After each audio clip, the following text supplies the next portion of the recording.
অত্যন্ত সৎ, যোগ্য।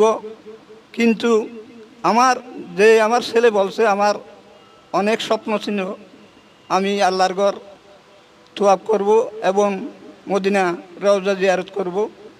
কিন্তু আমার ছেলে যখন এজেন্সির কাজ করতেছে আমাকে বলল, আব্বা আপনার পাসপোর্টটা দিয়ে দাও, আপনি আগামীতে হজে যাবেন।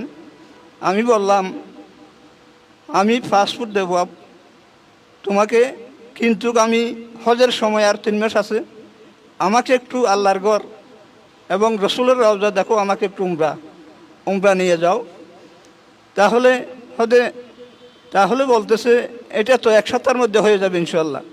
আমার বাড়ি থেকে, আমি যখন উমরার কথা বলছি, আমার বাড়ি থেকে আমার বুড়া আম্মা আছে, এখন 107 বয়স।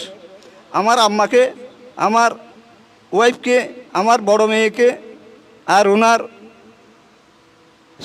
ছেলে, ওনার ওয়াইফকে, আমরা আমাদের পরিবার থেকে একেবারে 7 জন একই সাথে আল্লাহর ঘর এবং রসুলের রওজা জিয়ারত করে আসছি। উনি এভাবে আমাদেরকে খরাইছে। আল্লাহ রহমত আমার জন্য এবং আমার ছেলের জন্য, আমার পরিবার এবং আমার ছেলের পরিবারের জন্য আপনারা দোয়া রাখবেন।